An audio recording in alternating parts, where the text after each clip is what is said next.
Hari ini kita akan belajar tentang ukuran letak kuartil. Tuh. Minggu lalu kita belajar tentang ini ya, ukuran pemusatan ya. Ada mean, modus, kemudian ada median. Nah, sekarang hari ini kita belajar tentang ukuran letak atau kuartil. Gitu. Jadi kuartil itu apa sih? Kuartil itu adalah ukuran yang membagi 4 bagian yang sama. Jadi ada 3 kuartil di dalam ini ya, dalam data itu ya. Nah, 3 kuartil ini membagi 4 daerah yang sama. Jadi misalnya ini K1. K1 itu memisahkan antara 25% yang pertama. Tuh, kemudian K1 sampai K2 25% kedua, K2 K3 25% ketiga, dan K3 sampai terakhir ini adalah 25% yang paling akhir ya. Nah, rumus letak kuartil itu seperti apa? Ini. Kalau data tidak berkelompok berarti K1 itu 1 kali N plus 1. Jadi tinggal ganti angka depannya nih ya. Kalau kuartil 2 berarti 2 kali N tambah 1 dibagi 4. K3, 3 kali N tambah 1 dibagi 4. Itu untuk data yang tidak berkelompok. Oke, mungkin ada yang lupa. Data tidak berkelompok itu adalah data yang tidak ada intervalnya. Itu. Ya, jadi saya ulangi lagi ya. Mas ingat kan ya grafik ini ya, ini adalah grafik kurva lonceng. Jadi grafik kurva lonceng ini sumbu X-nya itu adalah nilai, kemudian sumbu Y-nya ini adalah frekuensi. Jadi misalnya kalau sumbu X ini nilai statistik dari satu kelas DKV, berarti nilainya dari 0 sampai 100. Nah, kira-kira Anda dapat nilai kira-kira berapa orang sih yang dapat nilai itu? Nah, itu kita bisa lihat di sumbu Y-nya atau frekuensinya. Kalau misalnya ini di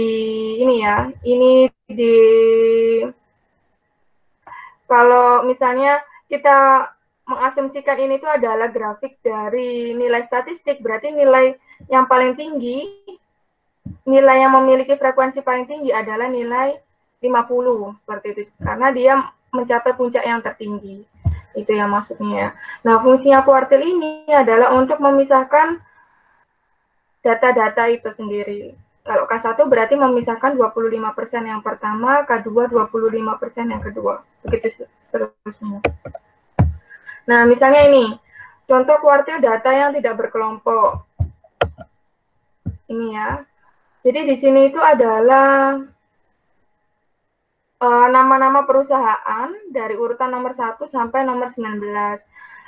Kemudian di sebelah sini adalah harga sahamnya. Kalau kalian lihat dari datanya ini sudah diurutkan ya, dari 1030 sampai 7900.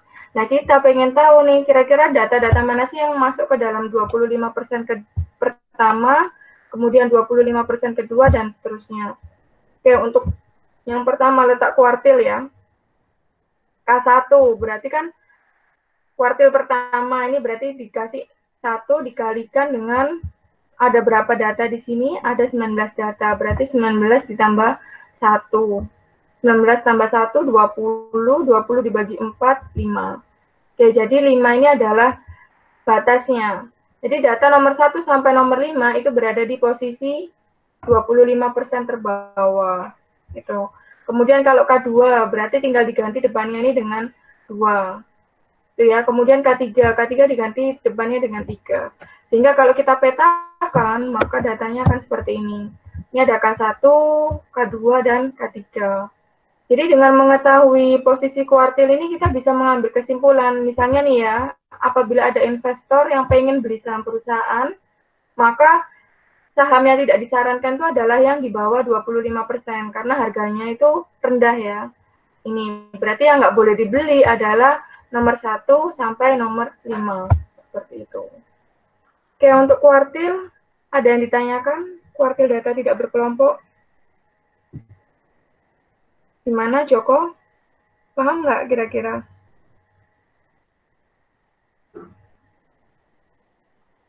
Nggak ada orangnya ya? Coba Rifai. Paham untuk yang kuartil?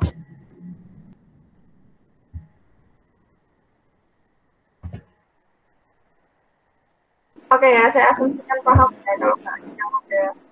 saya lanjutkan ke ini, kuartil data berkelompok. Oke ya, kalau kuartil data berkelompok itu berarti datanya itu ada intervalnya ya. Interval seperti ini. Oke, misalnya ini saya punya interval dari 77 sampai 84,4, 84,5 sampai 91,9 dan seterusnya. Kemudian, nah gimana cara kita menghitung kuartilnya? Nah ini, nilai kuartil I itu sama dengan L itu adalah tepi kelas ini ya. Tepi kelas masih ingat kan rumusnya? Interval dikurangi dengan 0,5. Berarti kalau ini 77 dikurangi dengan 0,5 sama dengan 76,5. Tuh.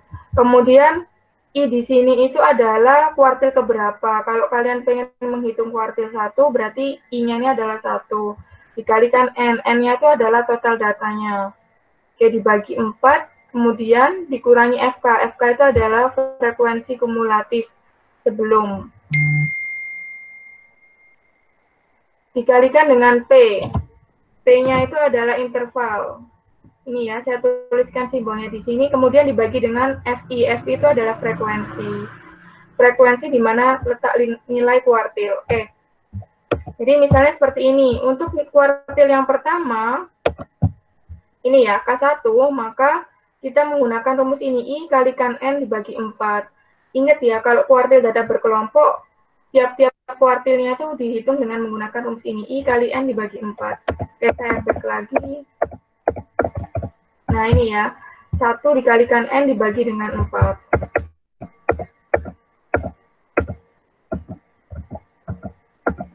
Nah, berarti 1 dikalikan jumlah datanya. Jumlah datanya ada 22, kemudian dibagi 4 sama dengan 5,5. Oke. Nah, kira-kira angka 5,5 ini letaknya di mana? Kalian lihat di sini ya.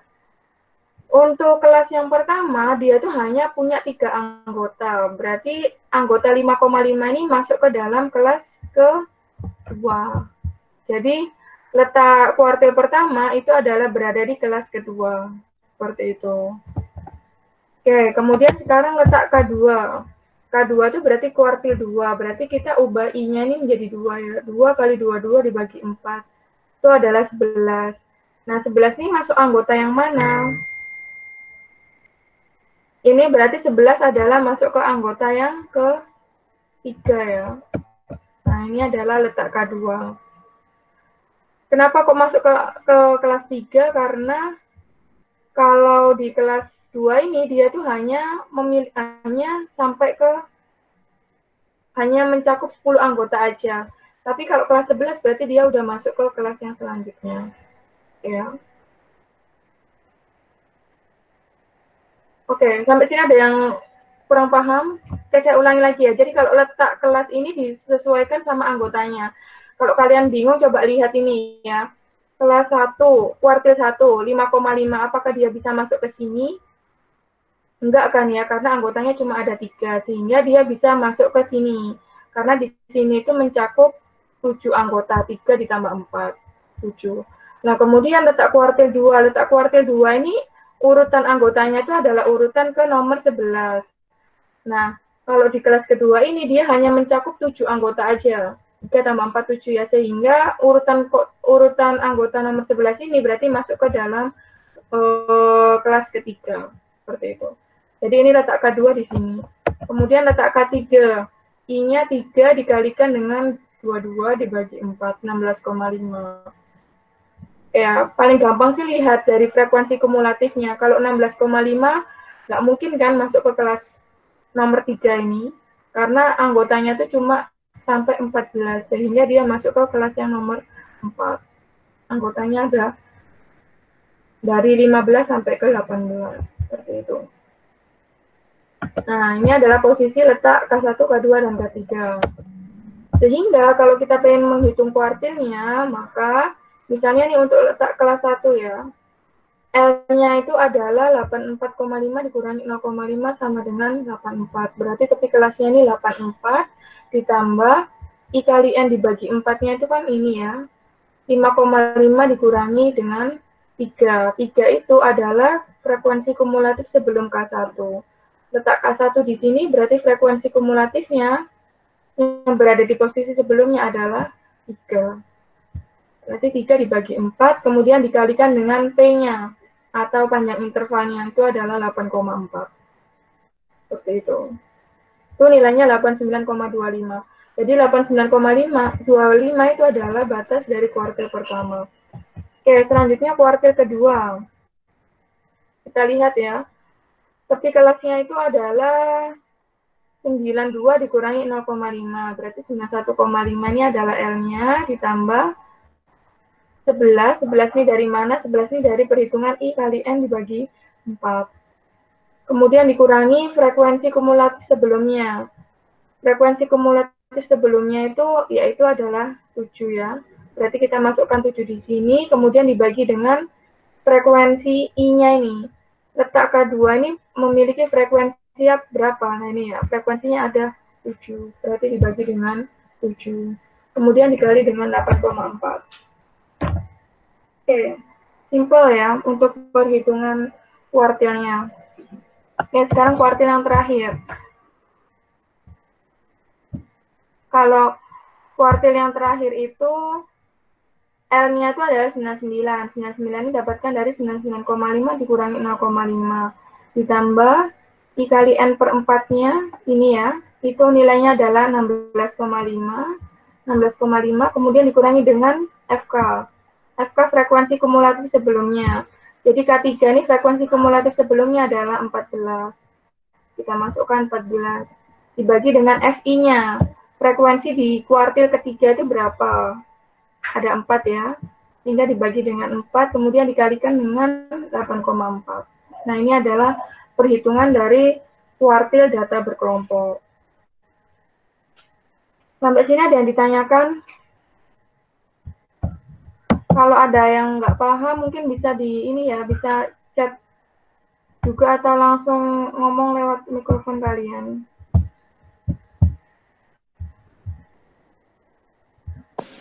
Satu kali N-nya yang nggak paham. Di chat banyak yang ngomong, Bu. Oh ya, ini baru saya lihat. FI tadi apa? FI itu adalah frekuensi ya. Frekuensi di kelas kuartil.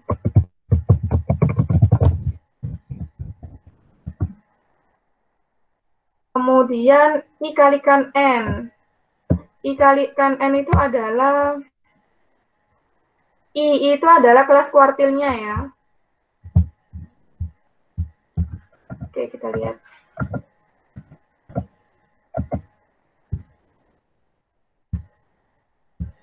I itu adalah kuartil keberapa. Kalau misalnya kalian pengen cari kuartil 2, berarti I-nya diganti dengan 2.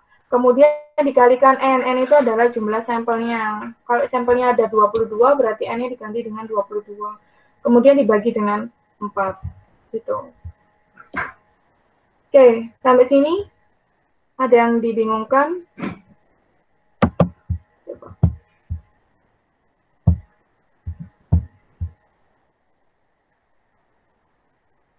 Entah kenapa I udah terset di kepala adalah interval. Oke, kalau gitu diganti J aja ya, nilai kuartil J gitu. Kalau misalnya bingung ya kita ganti aja. Ini adalah sebagai J, kemudian ini J.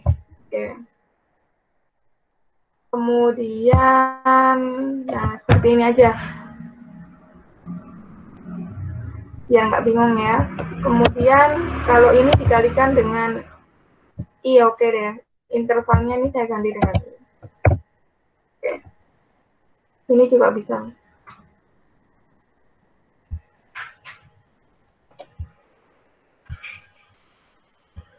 Oke, sampai sini ada yang ditanyakan?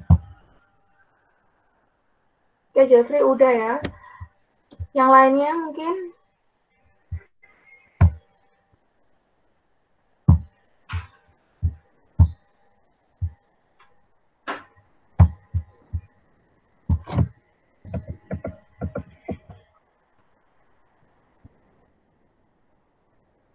Oke, selanjutnya ada yang namanya ukuran letak desil. Desil itu adalah ukuran letak yang membagi diagram tadi itu menjadi 10 bagian yang sama. 10 bagian yang sama berarti tiap-tiap daerah itu memiliki puluhan ya nilainya ya. Misalnya D1 itu berarti nilainya adalah 10%. D2 itu berarti dari 10% sampai 20%. D9 berarti dari 90 sampai 100. 80 sampai 90. Oke, kita lihat di gambarnya tadi aja. Oke, untuk data tidak berkelompok berarti rumusnya seperti ini. Kalau kita pengen nyari D1 berarti yang tadi itu yang di depannya ini berarti diganti J-nya itu diganti dengan 1. 1 dikali N plus 1 dibagi 10. Nah, ini ya bedanya. Kalau yang di kuartil tadi dibagi 4, tapi kalau di data untuk menghitung desil ini dibagi dengan 10. Itu untuk data tidak berkelompok. Nah, kalau data 9, desil ke-9 berarti 9 dikalikan N plus 1 dibagi 10. Gitu ya. Oke, kalau data berkelompok, rumus desilnya ini lebih sederhana ya. 1 dikalikan N dibagi dengan 10. Itu untuk desil pertama. Oke, kita lihat ya. Nah, ini ya. Jadi ada grafik kurva lonceng itu tadi. Kalau misalnya kita pengen menghitung desilnya, berarti ya itu tadi dibagi dengan 10. Oke. Jadi desil 1 itu memisahkan antara 0 sampai 10. Itu ya. Kemudian desil 2 berarti 10 sampai 20%. Begitu seterusnya ya. Oke, sampai sini paham nggak kira-kira? Jadi kalau kuartil tadi itu membagi daerahnya menjadi 4 bagian, tapi kalau desil ini membagi daerah menjadi 10 bagian. Oke, misalnya yang tadi ya, saham yang tadi. Perhitungan data tidak berkelompok. Kalau letak desilnya berarti desil pertama 1 dikalikan dengan jumlah datanya. Jumlah datanya itu ada sampai 19 ya. Berarti 19 ditambah 1, kemudian dibagi dengan 10.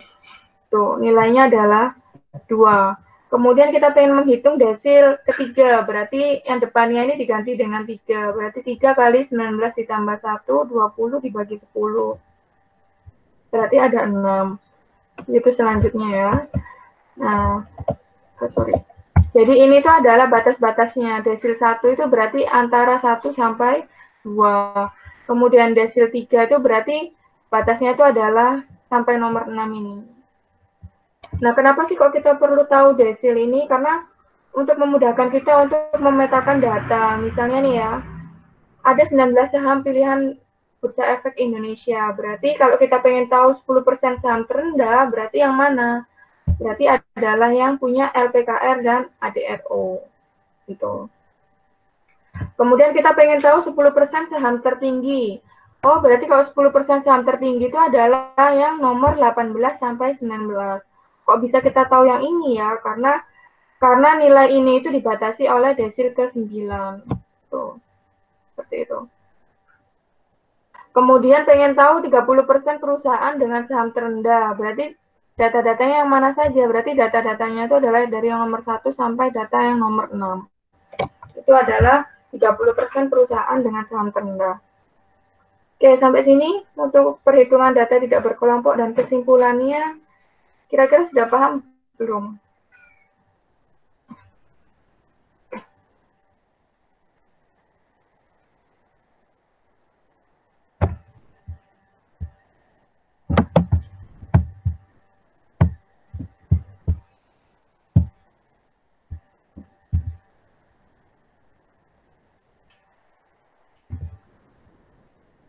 Berarti kuartil dan desil yang berbeda hanya pembagiannya saja, Bu. Iya, betul ya. Jadi kalau kuartil itu membagi daerah menjadi 4 bagian. Kalau desil berarti membagi datanya, memetakan datanya itu menjadi 10 bagian. Oke. Desil paham, yang sebelumnya bingung. Oke. Ya, butuh proses ya. Oke. Oke, sekarang kita coba menghitung untuk data yang berkelompok. Nah, kalau data berkelompok, misalnya nih ya, ini kan data yang tadi kita hitung ya, untuk yang data tidak berkelompok. Misalnya saya punya interval seperti ini. Ada data yang pertama ini intervalnya 3.850 sampai 1.450. Frekuensinya ini kemudian frekuensi kumulatif, dan nilai tepi kelasnya. Kira-kira menghitung desilnya seperti apa? Nah, caranya sama persis ya dengan yang sebelumnya. Oke, biar kalian nggak bingung nih, saya ganti dulu. Nilai desilnya adalah J, kemudian J. Oke.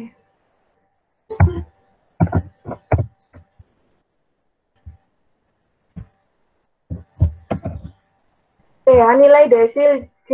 Kalau misalnya desilnya 1, berarti J-nya ini 1. Sehingga J-nya ini diganti dengan angka 1. Kemudian L ini adalah tepi kelas, N-nya itu adalah jumlah data, dibagi 10, dikurangi dengan FK. FK itu adalah frekuensi kumulatif, frekuensi yang dijumlah dari frekuensi yang sudah ada. Kemudian FI itu adalah frekuensi pada desil tersebut ya. Itu. Dikalikan dengan ini tadi. Oke, misalnya kita ingin menghitung desil 1. Ini ya, berarti tadi rumus untuk menghitung letaknya adalah J-nya ini 1 dikalikan dengan N-nya adalah 20. Berarti 1 kali 20 dibagi 10. Letak desilnya itu adalah di urutan data nomor 2. Oke, berarti urutan data nomor 2 itu masuk kemana? Berarti dia masuknya ke sini kan ya. Jadi untuk kelas pertama ini dia punya 13 data. Jadi data urutan kedua otomatis masuk ke kelas yang pertama, yaitu kelas dengan frekuensi kumulatif 13. Oke, nah kemudian letak D5. Letak D5 berarti J-nya ini 5, berarti J diganti 5 ya. 5 dikali 20 dibagi 10. Itu sama dengan 10. Berarti anggota data kalian yang urutannya nomor 10 itu masuk ke kelas berapa ya? Nah, ini kan. Untuk kelas pertama dia punya 13 anggota, berarti data ke-10 itu adalah masuk ke dalam sini. Oke, selanjutnya letak D9, berarti J-nya ini 9 ya, berarti 9 dikali 20 dibagi 10 sama dengan 18. Oke, coba kira-kira letaknya di mana nih kalau D9? Oke, kita lihat ya, untuk yang kelas kedua dia cuma punya data sampai ke nomor 14. Kemudian kalau data ke kelas 3, dia itu cuma punya data dari nomor 15, 16, 17 masuk ke sini ya. Ada 3 data aja. Kemudian kalau yang ke sini, itu hanya ada 1 data dengan data urutan nomor 18. Berarti nomor 18 ini masuk ke sini. Itu adalah letak D9. Itu. Oke, jadi untuk step awal untuk menghitung nilai desilnya ini, kita harus tahu letak-letaknya dulu ya. Di mana letak D1, D2, dan seterusnya. Itu kita harus tahu letaknya dulu, terus baru kita bisa menghitung kira-kira D1 ini nilainya berapa. Oke, sehingga kita masukkan ke rumusnya ya. D1, berarti D1 itu ini kan, tepi kelasnya itu adalah 3849,5. Berarti L-nya itu adalah ini. Ditambah dengan J-nya. J-nya itu berarti berapa? 20 dikalikan dengan 1 dibagi dengan 10. Dikurangi dengan frekuensi kumulatif sebelumnya. Kira-kira ada nggak data sebelum kelas yang pertama ini? Nggak ada kan ya? Sehingga kita tuliskan frekuensi kumulatifnya itu adalah 0. Dibagi dengan frekuensi pada pada desil tersebut. Frekuensi pada D1 ini adalah ada 13. Berarti ada 13 data masuk ke sini. Kemudian dikalikan dengan intervalnya. Selisih antara maksimum dikurangi minimum ini ditambah 1. Berarti ini ya. Nilainya adalah 4865. Sekian-sekian. Itu adalah untuk D1. Oke, selanjutnya untuk D5. D5 berarti karena berada di posisi yang sama dengan D1, tepi kelasnya adalah sama ya, 3849,5. Kemudian ditambahkan dengan ini tadi, nilai ini tadi kan, J kalikan N dibagi 10 sudah kita hitung letaknya nih. Oke, berarti 100 dibagi 10 dikurangi dengan, nggak ada frekuensi kumulatif sebelumnya karena ini kelas paling awal, berarti dikurangi 0 dibagi dengan frekuensi di kelas tersebut, ada 13. kemudian dikalikan dengan panjang intervalnya. Oke, selanjutnya ada D9. D9 dengan cara yang sama ya, kita lihat kira-kira tepi kelasnya ini berapa. Nah, ini tepi kelasnya adalah 23.000 ini ya, kita masukkan ke sini, kemudian ditambah dengan ini 180 dibagi 10, itu adalah letaknya. Kemudian dikurangi dengan frekuensi kumulatif sebelum D9. Letak D9 di sini, frekuensi kumulatif sebelumnya adalah 17. Oke, 17 ya. Kemudian dibagi dengan frekuensi di kelas D9. Frekuensinya berapa? Frekuensinya ada 1, dibagi 1. Nah, nilainya seperti ini. Oke, sampai sini ada yang ditanyakan?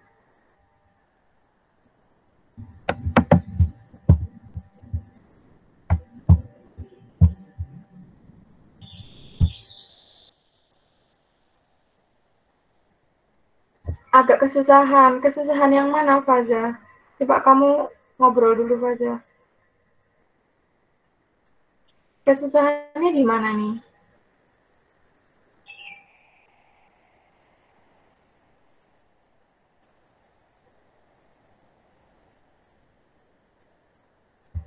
Oke ya. Oh, nanti dibantu Joko nih lewat podcast. Enggak, oh, oke ya. Sudah ya, insya Allah paham ya. Oke, selanjutnya kalau memang ada yang ditanyakan, kita menuju ke ukuran letak berikutnya. Nah, selanjutnya ada ukuran letak persentil. Kalau persentil, persen itu kan 100 ya. Jadi ukuran ini tuh membagi daerah menjadi 100 bagian yang sama. Jadi kita punya persentilnya itu dari P1 sampai P99. Jadi kalau untuk persentil ini daerah pembagiannya menjadi sangat kecil. Ya kan ya? Sangat sangat sempit seperti itu. Nah, untuk rumus letak persentilnya ini sama persis seperti yang kuartil dan desil ya, dengan kita tinggal menggantikan nomor 1 dengan nomor 99 aja di depannya sini. Sama semuanya. Oke, jadi ini yang saya ceritakan tadi ya. Ada kurva lonceng ini, kemudian kurva lonceng ini dibagi daerahnya menjadi 100%. Nah, berarti kan untuk masing-masing daerahnya ini memiliki luasan yang sangat sempit ya. Itu adalah untuk yang letak persentil. Oke, sekarang ini carilah persentil 15, 25, 75, dan 95. Jadi kendala untuk perhitungan persentil ini, kalau datanya itu 100, itu kan akan lebih gampang ya menghitungnya ya. Oh, persentil 15 ya, berarti nomor yang ke-15. Persentil 95 berarti nomor 95. Tapi yang menjadi challenge di sini adalah ketika datanya itu nggak 100% totalnya. Misalnya ini ada 19 data. Berarti kan untuk 15 berarti kita perlu menghitung secara manual ya. Nggak bisa kita mengira-ngira 15 persentil ke-15 ini letaknya di mana. Oke, caranya menghitung adalah seperti ini. P15 sama dengan, karena kita pengen nyari 15 ya, persentil ke-15 berarti diganti depannya dengan 15 dikalikan dengan 19 ditambah 1. 19 ini adalah jumlah datanya, ada 19. Ditambah 1 dibagi dengan 100. Nah, ini. Jadi P15 itu posisinya ada di nomor 3. Jadi misalnya itu petakan saham yang memiliki nilai 15% terendah. Ya berarti anggotanya itu ada LPKR, ADRO, dan KLBL. Gitu. Ya, kemudian misalnya kita pengen menghitung P25, persentil ke-25, berarti 25-nya ini dimasukkan ke I tadi itu ya, ke J itu tadi. Berarti 25 dikalikan jumlah data ditambah dengan 1 dibagi 100. Nah, gitu. Sampai seterusnya ya. Jadi bedanya adalah kalau yang tadi desil itu dibagi dengan 10, tapi kalau yang ini dibagi dengan 100. Oke, ini adalah untuk data yang tidak berkelompok. Sampai sini ada yang ditanyakan?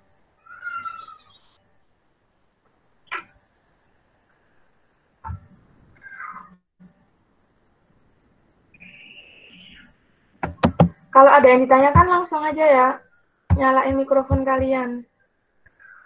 Paham ya?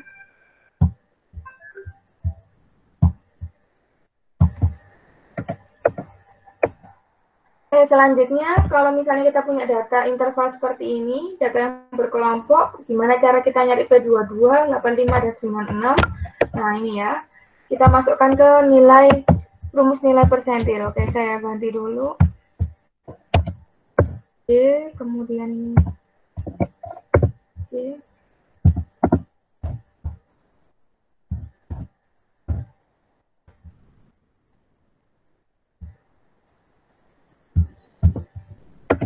Sama ya rumusnya ya. Oke, jadi nilai persentil J ini sama dengan L tepi kelas ditambah J-nya, persentil keberapa, dikalikan N, jumlah data, dibagi 100, dikurangi dengan frekuensi kumulatif sebelumnya, kemudian dibagi dengan frekuensi pada persentil itu, dikalikan dengan intervalnya.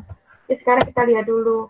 Untuk letak P22, berarti J-nya ini adalah 22, kemudian dikalikan dengan jumlah datanya ada 20, dibagi 100, 4,4. Oke. Berarti P22 itu letaknya di mana? Nah, letaknya di sini. Kenapa kok letaknya di sini? Karena data ini tuh mencakup 13 data. Nah, ini data ini adalah data ke 4,4.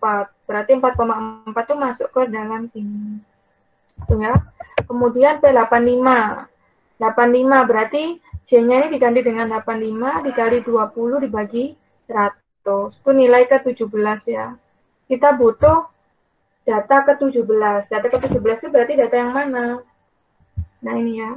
Data ke-17 itu adalah berarti data ke nomor 3 ini. Oke, misalnya nih ya, kalau yang kelas pertama ini 13. Kemudian kelas kedua ini ada satu data aja. Berarti 13 tambah 1, berarti ini data ke-14 masuk ke dalam sini. Kemudian untuk ke kelas ketiga ini ada 3 anggota data. Berarti ada 15, 16, 17. Berarti dia masuk ke dalam sini. Ini ada P85. Selanjutnya P96. Berarti kita ganti J-nya dengan 96. 96 kali 20 dibagi 100, 19,2. Oke, berarti masuk di mana kira-kira? Apakah masuk di sini, kelas keempat? Enggak ya. Kenapa kok nggak masuk ke sini? Karena anggotanya cuma ada satu aja. Dan anggota ini adalah data ke-18. Sehingga 19,2 ini masuk ke data yang terakhir, masuk ke kelas yang terakhir, yaitu kelas ke-5. Nah, ini adalah P96. Ini adalah letak-letaknya ya. Sekarang tugas kita itu adalah setelah mengetahui posisi dari persentilnya, kita menghitung kira-kira persentil itu punya nilai berapa. Nah, jadi seperti ini. Oke, misalnya nih kita pengen menghitung persentil 22 itu punya nilai berapa. Berarti tepi kelasnya ada 3849,5 ditambah 4,4. 4,4 hasil perhitungan ini ya. Kemudian dikurangi dengan frekuensi kumulatif sebelumnya.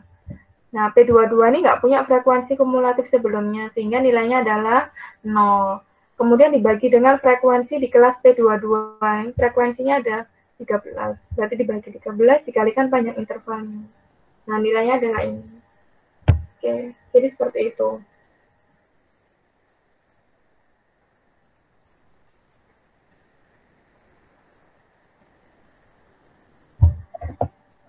Oke, kemudian P85 sama seperti sebelumnya ya. Yang perlu hati-hati di sini adalah untuk menghitung tepi kelasnya. Oke, oh ini saya ada yang keliru nih menghitung P85 ya. P85 kira-kira yang mana nih yang keliru nih? Tepi kelasnya ini ya, saya menuliskan 23652 padahal P85 ini harusnya 17051. Ini saya ganti dulu. Berarti ini adalah 17.051,5 ditambah dengan 17. 17 itu adalah ininya ya, letak P85-nya. Dibagi 100 dikurangi dengan frekuensi kelas sebelumnya. Sebelum dari P85 ini ada 14, berarti dikurangi 14. Dibagi frekuensi pada titik itu ya. Oke. Frekuensi yang ada pada titik itu adalah nomor 3. Oke. Nah, jadi seperti ini. Nanti saya anulir, saya hitung dulu.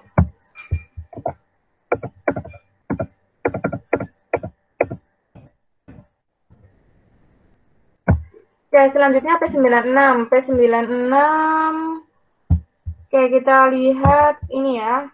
Tepi kelasnya 30.000. Berarti kita masukkan 30.000 ditambah dengan ini ya, J kali N dibagi 100, nilainya sudah kita hitung 19,2. Ini kemudian dibagi dengan 100 dikurangi dengan frekuensi kumulatif sebelumnya, yaitu 18. Kemudian dibagi 2 lainnya. Nilainya adalah sekitar 30.000 sekian-sekian. Itu adalah untuk perhitungan persentil. Sampai sini ada yang ditanyakan? Oke, karena kita ini sudah menghitung, jadi nggak perlu dibagi 100 ya. Nah, seperti ini.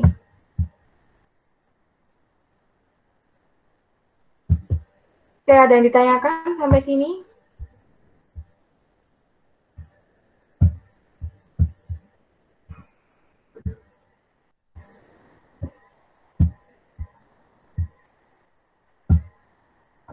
Oke, nah jadi hari ini kita belajar tentang ukuran letak saja ya. Nah, sekarang tugas kalian adalah coba kalian bikin kelompok, satu kelompok 3 orang, kerjakan soal ini ya. Ada 2 soal yang perlu kalian kerjakan.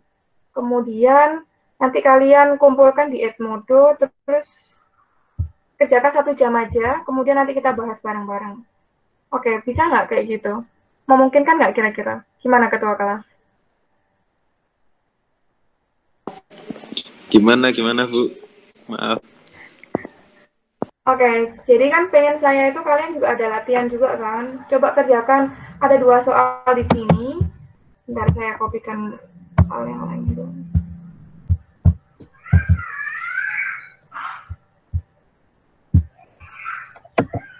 Ini ya, soal pertama sama soal kedua. Nah, ini coba kalian hitung. Kalian kerjakan secara berkelompok aja, satu kelompok